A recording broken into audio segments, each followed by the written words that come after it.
ശബരിമല യുവതി പ്രവേശനവുമായി ബന്ധപ്പെട്ട കേസ് വീണ്ടും സുപ്രീം കോടതി പരിഗണിക്കണം. അപ്പോൾ സർക്കാർ തിരുത്തുമെന്നാണ് പ്രതീക്ഷ എന്നാണ് NSS എന്ന് പറഞ്ഞിരുന്നത്. ശബരിമല യുവതി പ്രവേശനവുമായി ബന്ധപ്പെട്ട കേസ് സുപ്രീം കോടതി വീണ്ടും പരിഗണിക്കണം. അപ്പോൾ സർക്കാർ തിരുത്തുമെന്നാണ് പ്രതീക്ഷ എന്നുള്ളതാണ് NSS. അല്ല, അത് പല രീതിയിലും പ്രതീക്ഷിക്കാം. ഗവൺമെൻറ് നിലപാട് സ്വീകരിക്കേണ്ടത് ഗവൺമെൻറ്റാണ് കോടതി പറയാം, അത്രയേ ഉള്ളൂ. അത് പറയാൻ പറ്റില്ലല്ലോ, അത് എന്തായാലും അപ്പുറമല്ലേ പറയാൻ പറ്റും. അങ്ങനെ മുൻകൂട്ടി പറയാം. അത് ഗവൺമെൻറ് നിങ്ങൾ മനസ്സിലാക്കേണ്ടത് ഞാനാണോ ഗവൺമെൻറ്? ഗവൺമെൻറ്റല്ലേ അത് കോടതിയുടെ ഭാഗമായിട്ട് പറയേണ്ട കാര്യം കോടതിയിലല്ലേ പറയുക. അതിന് മുമ്പ് ഞാനെങ്ങനെയാ ആ കാര്യം ഇവിടെ പറയാം? വിശ്വാസികളുടെ താല്പര്യവും നിയമപരമായ താല്പര്യവും ശ്രദ്ധിക്കണം. അതോടൊപ്പം തന്നെ വിശ്വാസികളുടെ കാര്യം പറയുമ്പോൾ കാണിക്കേണ്ടത് അവധാനതയുണ്ട്, അതുണ്ടാകണം എന്നൊക്കെയാണ് പറഞ്ഞത്. അത് ഞങ്ങൾ പണ്ടേയുള്ള ഇല്ല മലക്കൊന്നും പറയണ്ട. അതിന് മലക്കം പറയുന്നത് അത് തന്നെയാണ് ഞങ്ങളുടെ നിലപാട്. വിശ്വാസികളുടെ താല്പര്യം സംരക്ഷിക്കണം, എന്നാൽ ജനാധിപത്യപരമായ ഉള്ളടക്കത്തെ ശക്തിപ്പെടുത്തുകയും വേണം. രണ്ടും രണ്ടല്ലേ, ഒരുമിച്ച് നടക്കും. നമുക്ക് കാണാം അങ്ങനെയാണ്. സുപ്രീം കോടതി വിധി വന്ന സമയത്ത് സർക്കാർ എടുത്തൊരു നിലപാടുണ്ടായിരുന്നു, അതേ നിലപാടാണോ അതോ അതിൽ നിന്ന് മാറ്റങ്ങൾ ഉണ്ടാകുമോ? അതില്ല ഞാൻ പറഞ്ഞത്. സാങ്കല്പിക ചോദ്യം ചോദിച്ചിട്ട് കാര്യമില്ല. സാങ്കല്പിക ഉത്തരം ഞാൻ പറയുകയും ചെയ്യില്ല. അത് വെറുതെ എന്താ വിശ്വാസികളോട് ഇത്ര വലിയ ആളുകൾ വിശ്വാസിൻ്റെ കൂറുപോട്ട് പുറപ്പെട്ടിരിക്കും. ഞങ്ങളാണ് വിശ്വാസികളോട് ഏറ്റവും കൂറുള്ളത്. പോരെ, പിന്നെന്താ അങ്ങനെ രണ്ടും കൂടി ചേർത്തിട്ടല്ലേ ജനാധിപത്യം നടക്കുക. അല്ലാണ്ട് വിശ്വാസികൾക്ക് ഒരു ജനാധിപത്യം, വിശ്വാസി അല്ലാത്തവർക്ക് വേറെ ജനാധിപത്യം ഉണ്ടോ? എല്ലാവർക്കും ഉള്ള ജനാധിപത്യം തന്നെ.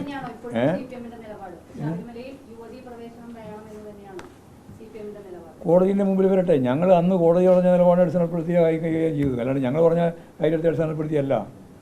കോടതി അന്ന് കോടതി എന്താ പറഞ്ഞിരുന്നത്?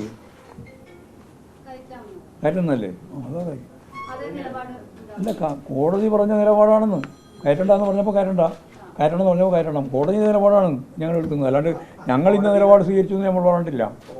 കോടതി വരട്ടെ, കോടതി നിലപാട് വരട്ടെ എന്ന് വെറുതെ ആവശ്യമില്ലാണ് ഇങ്ങനെ ചർച്ച ചെയ്തുകൊണ്ടിരിക്കുന്നത്. അത് സർക്കാർ പറഞ്ഞോളുന്നു.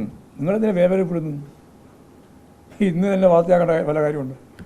അത് വരട്ടെ, ഇനി വരും, കോടതിൻ്റെ മുമ്പിൽ വരും. നാളെയാണ് വരുന്നത്, നാളെ വരട്ടെ. അപ്പോൾ വ്യക്തമാവും. കോടതി നിലപാടാണ് സ്വീകരിക്കാൻ നോക്കിയിട്ട് നമുക്ക് ചെയ്യാം കേട്ടോ. പിന്നെന്താ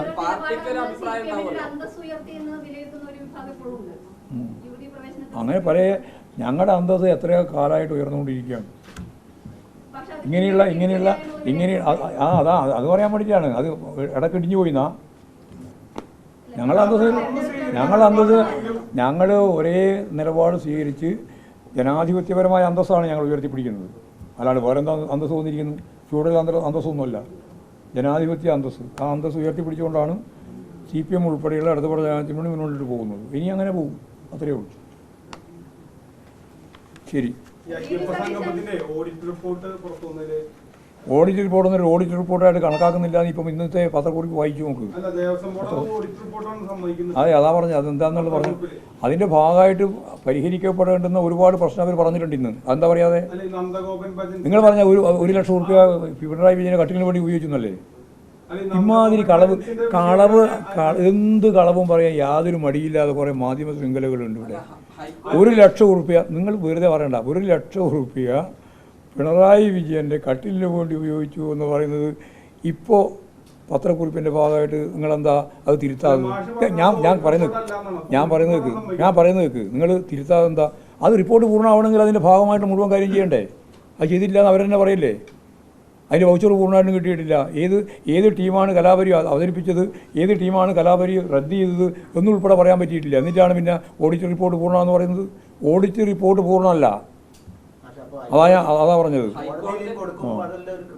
അതെല്ലാം കൊടുക്കേണ്ടതാണ്, കൃത്യമായി കൊടുക്കേണ്ടതാണ്. കൊടുത്തില്ല. ദേവസ്വത്തിൻ്റെ ഭാഗമായിട്ട് കേട്ടിട്ടില്ല. ദേവസ്വം ബോർഡിൻ്റെ മുമ്പിൽ ആ കാര്യങ്ങൾ വന്നില്ല എന്നല്ലേ അവരിപ്പം ഇന്നിപ്പം കൃത്യമായി പറഞ്ഞത്. ദേവസ്വം ബോർഡിന് പരിശോധിക്കാൻ ഉതകുന്ന രീതിയിലുള്ള ഒരു റിപ്പോർട്ട് അവരുടെ മുമ്പിൽ വന്നില്ല. അവർക്ക് ഇതൊന്നും സംബന്ധിച്ച് കൃത്യമായിട്ട് പറയാൻ സാധിച്ചിട്ടില്ല. സ്പോൺസർഷിപ്പിൻ്റെ ഭാഗമായിട്ട് 3 കോടിയോളം രൂപ അവർ കിട്ടിയിട്ടുണ്ട്. അത് കിട്ടിയില്ല എന്നാണ് അവർ പറഞ്ഞുകൊണ്ടിരിക്കുന്നത്. അതൊന്നും ശരിയായ റിപ്പോർട്ടല്ല, പൂർണ്ണ റിപ്പോർട്ട് വരട്ടെ. അപ്പോൾ നമുക്ക് അതിനെപ്പറ്റി പ്രതികരിക്കാം. ഇല്ല, അതിന് വേറെ പ്രതികരിക്കാൻ ഉദ്ദേശിക്കുന്നില്ല. കാരണം അത് റിപ്പോർട്ട് അപാകത നിറഞ്ഞ തികച്ചും തെറ്റായ ഒരുപാട് കാര്യങ്ങൾ ഉൾച്ചേർന്നിട്ടുള്ളതാണ്. അതിലാണ് ഞാൻ നേരത്തെ പറഞ്ഞത് പിണറായി വിജയന് താമസിക്കാൻ വേണ്ടിയിട്ടുള്ള ലോഡ്ജിൽ മറ്റേ അവരെ ഗസ്റ്റ് ഹൗസിൽ 1 ലക്ഷം ഉറുപ്പികയുടെ മറ്റേ കട്ടിൽ വാങ്ങിയിരുന്നു. അതിപ്പോൾ എപ്പോൾ വാങ്ങിയ കട്ടിലിനെ പറ്റിയാണ് വന്നിട്ടുള്ളതെന്ന് ഇപ്പം പറഞ്ഞല്ലോ. പിന്നെ പൈസ കൊടുത്ത പരിപാടി അവതരിപ്പിച്ചവരുടെ പേര് വേറെ, പൈസ കൊടുത്തു എന്ന് പറഞ്ഞിട്ട് പറഞ്ഞ പേര് വേറെ. അതൊക്കെ തെറ്റായ വാർത്തകളാണെന്ന് പൂർണ്ണമായിട്ടും വന്നല്ലോ പുറത്ത്. അതെല്ലാം കൂടി വരട്ടെ, വന്നിട്ടാകുമ്പോൾ നമുക്ക് നോക്കാം.